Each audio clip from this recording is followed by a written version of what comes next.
বছরের যুবতী আমি, এখনো আমার বিয়ে হইতেছে না। তো হচ্ছে গিয়া আমি এখানে আসছি বিয়ে বসার জন্য।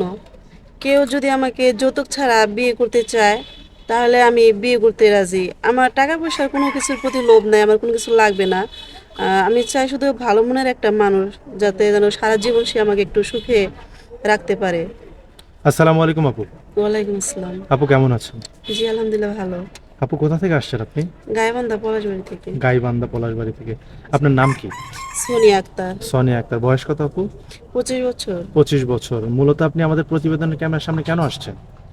আমি আপনাদের এখানে আসছি, আমি শুনছি নাকি আপনাদের এখান থেকে মানে অনেক মেয়েদের বিয়ে হয়, ভালো মনের মানুষ পায়। আমি এই জন্য আসছি। মূলত বিয়ে শাদীর জন্য এখানে আসছেন। হ্যাঁ, আপনার ফ্যামিলিতে কে কে আছে? আমার ফ্যামিলিতে আমরা দুইটা বোন, আর হচ্ছে আমার আম্মু আছে, আর কেউ নেই। আপনার মা আর দুটো বোন। কেন, আপনার বাবা কি হয়েছে? আমার বাবা অসুস্থ ছিল, মারা গেছে। মারা গেছে। তার মানে আপনাদের সংসার খুব কষ্টে চলছে। হ্যাঁ। আচ্ছা আপা, আপনি যে আমাদের এখানে বিয়ে করার জন্য এসেছেন, কিরকম ধরনের মানুষ চান? আপনাকে যে মানুষটা বিয়ে করবে তার বয়স বা চেহারা কেমন হতে হবে?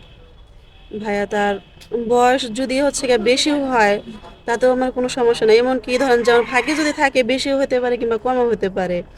আর হচ্ছে গিয়ে চেহারা, আমি সৌন্দর্য দিয়ে কি করবো ভাইয়া, যার মন সুন্দর সেটা হচ্ছে আসল সুন্দর।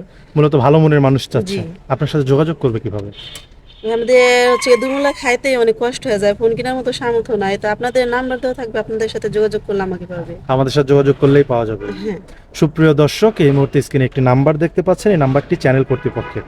এই নাম্বারে হোয়াটসঅ্যাপ ইমো খোলা আছে। যদি কোনো ভাই সোনিয়া আপুকে পছন্দ করে থাকেন, অবশ্যই একটা স্ক্রিনশট মেরে আমাদেরকে পাঠিয়ে দিবেন এবং ভয়েস করে বলে দিবেন, আমরা সোনিয়া আপুর সাথে কথা বলানোর ব্যবস্থা করে দেব। কোনো ভাই অযথা ফোন কল করবেন না। আবারও বলছি, এটা চ্যানেল কর্তৃপক্ষের নাম্বার। অযথা ফোন কল করলে কিন্তু আমরা ব্লক করে দিতে বাধ্য হব।